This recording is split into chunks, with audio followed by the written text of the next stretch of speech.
Study IQ IAS, अब तैयारी हुई अफोर्डेबल।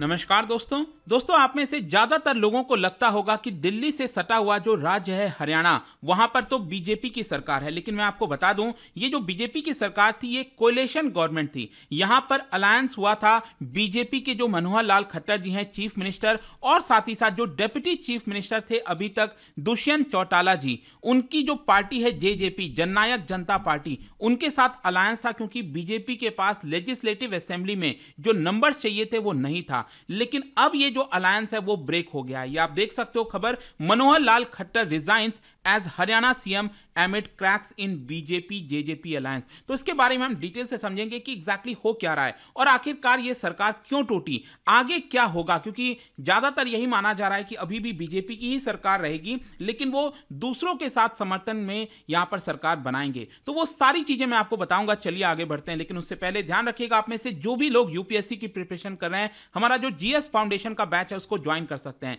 ये एक ऐसा बैच है जिसमें आपको प्रीलिम्स, मेंस, इंटरव्यू सब कुछ की तैयारी कराई जाती है। इनफैक्ट इसके अंदर आपको पर्सनल मेंटर भी अलॉट किया जाता है। बस आपको हमारे वेबसाइट ऐप पर जाना है या फिर कमेंट सेक्शन में लिंक है और यूज करना है कोड अंकित लाइव, ताकि आपको मैक्सिमम डिस्काउंट मिल जाए। और इसके अलावा अगर आप एमसीक्यूज अटेम्प्ट करना चाहते हैं तो मेरे इंस्टा पेज पर जा सकते हैं, वहां पर स्टोरीज में जितने भी एमसीक्यूज हैं उसको आप अटेम्प्ट कर पाएंगे। चलिए शुरुआत करते हैं और सबसे पहले ये देखते हैं कि एग्जैक्टली अभी हुआ क्या है। देखो, आज सुबह सुबह ट्यूसडे को मॉर्निंग में ही खबर आती है कि हरियाणा के जो चीफ मिनिस्टर हैं मनोहर लाल खट्टर जी, और काफी लंबे समय से बने हुए, आपको पता ही होगा, इसके पहले भी जो चुनाव हुआ था 2014 में हरियाणा में, उस समय भी बीजेपी की सरकार बनी थी। फिर 2019 में चुनाव हुआ, उसमें भी फिर से बीजेपी की सरकार बनी। तो दोनों टर्म में मनोहर लाल खट्टर जी चीफ मिनिस्टर रहे हैं। लेकिन अब यहां पर बताया जा रहा है कि पूरा जो कैबिनेट है वो रीशफल होने वाला है, क्योंकि एक तो उन्होंने अपना जो इस्तीफा है वो गवर्नर को जाकर सौंप दिया है। और इस्तीफा देने से पहले बताया जा रहा है कि यहां पर जो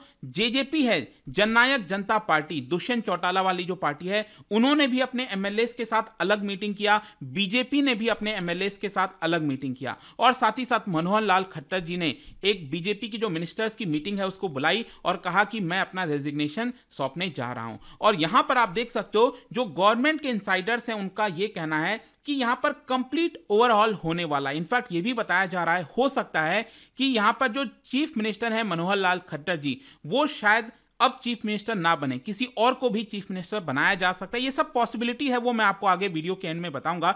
लेकिन साथ ही साथ अब आप देख सकते हो बीजेपी को अब इंडिपेंडेंट एमएलएस की आवश्यकता है। अगर हम नंबर्स की बात करें, आप ये चार्ट देख पाओगे, टोटल जो अगर आप लेजिस्लेटिव असेंबली देखोगे उसमें जो मेंबर्स हैं हरियाणा के अंदर, तो वो आपको मिलेंगे 90। तो जाहिर सी बात है अगर आपको बहुमत चाहिए तो वो है 46। मतलब अगर आपके पास 46 एमएलएज हैं तब तो आप सरकार बना सकते हो। तो यहां पर अगर आप ध्यान से देखिए तो बीजेपी को 2019 का जो चुनाव हुआ था अक्टूबर में, लेजिस्लेटिव असेंबली का हरियाणा राज्य के अंदर जो चुनाव हुआ था, उसमें बीजेपी को 41 सीट्स मिला था। मतलब उनके पास 5 सीट्स कम थी खुद से सरकार बनाने के लिए, और इसीलिए उन्होंने यहां पर जो पार्टी है जेजेपी, इनके पास टोटल 10 सीट थी, इन्होंने यहां पर इसके साथ समर्थन लिया था। बीजेपी और जेजेपी ये अभी तक एक साथ थे, लेकिन अब आप देख सकते हो यहां पर जो जेजेपी है वो ऑपोजिशन में आ गई है, और ऑब्वियस सी बात है बीजेपी खुद से सरकार बना नहीं सकती। तो यहां पर एक तो जो इंडिपेंडेंट एमएलएज हैं, दैट इज 7 इंडिपेंडेंट एमएलएज, और साथ ही साथ यहां पर आपने सुना होगा गोपाल कांडा के बारे में, काफी न्यूज में भी रहते हैं ये गोपाल कांडा जो है। खैर यहां पर उनकी जो पार्टी है एचएलपी, उनके पास भी 1 सीट है। तो टोटल मिलाकर यहां पर अब बताया जा रहा है कि इन सभी के साथ समर्थन में जो बीजेपी है वो 49 सीट्स एक तरह से एनडीए का जो दल है वो बनाकर जो सरकार है उसको वापस से बनाने वाली है। ठीक है, ये सरकार तो बनाने वाली है, लेकिन क्वेश्चन यहां पर यह है कि आखिरकार बीजेपी और जेजेपी के बीच में ऐसा क्या हुआ, क्या प्रॉब्लम आ गई, और वो भी जस्ट चुनाव के पहले। आपको पता है लोकसभा का चुनाव होना है अगले महीने से, फिर उसके बाद हरियाणा का भी जो चुनाव है वो आपका अक्टूबर के महीने में होना है।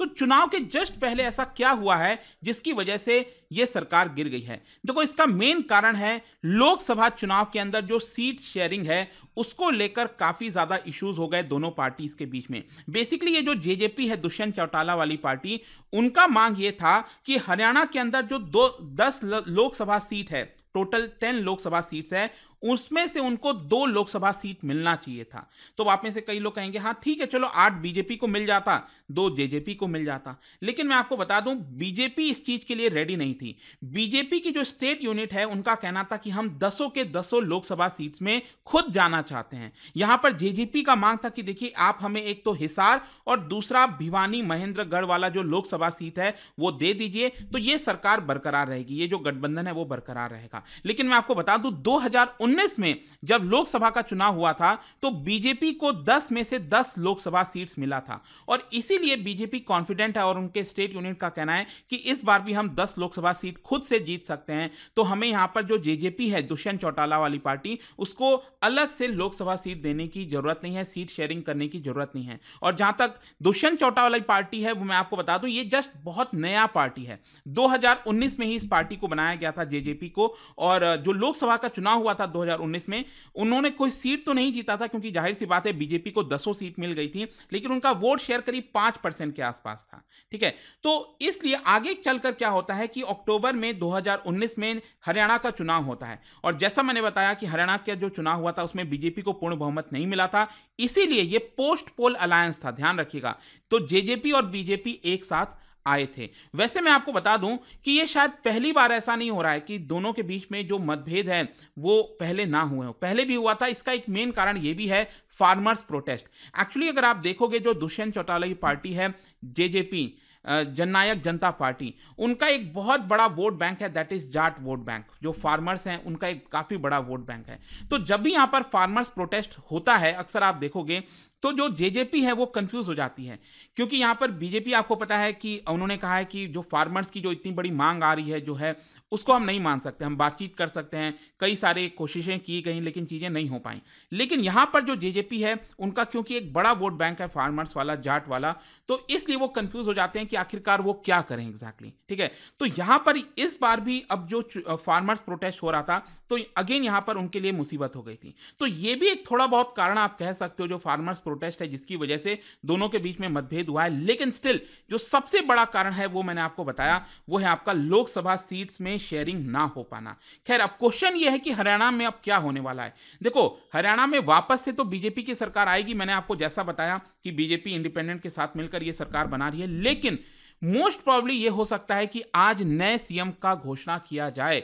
मैं आपको बता दूं मनोहर लाल खट्टर जी हो सकता है अब हरियाणा के सीएम ना हो। जहां तक मैं मीडिया में देख रहा था जो चीजें खबरें आ रही थी उसमें यह बताया गया कि नायाब सैनी और संजय भाटिया दोनों ही लोकसभा के एमपी हैं। मैं आपको बता दूं दोनों ही मेंबर ऑफ पार्लियामेंट है, तो मे भी हो सकता है कि इन दोनों में से किसी को चीफ मिनिस्टर बना दिया जाए और हो सकता है कि आज ही इसका अनाउंसमेंट हो जाए और शपथ ग्रहण भी आज ही हो जाए। इसके लिए यूनियन मिनिस्टर अर्जुन मुंडा और जो फॉर्मर त्रिपुरा के चीफ मिनिस्टर हैं बिप्लब कुमार देव, उनको बीजेपी ने भेजा आप हरियाणा जाइए और जो भी सरकार में बदलाव वगैरह हो रहा है वो देखिए और सही से उसको मैनेज करिए। और जहां तक मनोहर लाल खट्टर जी का सवाल है तो देखिए बताया जा रहा है कि हो सकता है कि इस बार का जो लोकसभा चुनाव है उसमें करनाल वाले सीट से मनोहर लाल खट्टर जी खड़े हो सकते हैं, तो मे भी शायद अब उनको सेंटर में लाया जाएगा। लेकिन उसके बावजूद भी कुछ सोर्सेस से यह भी खबर आ रही थी कि हो सकता है कि शायद मनोहर लाल खट्टर जी वापस से चीफ मिनिस्टर बन जाएं, क्योंकि इस बार क्योंकि इंडिपेंडेंट एमएलएज हैं और इंडिपेंडेंट एमएलएज को एक साथ इकट्ठा लेकर चलना, साथ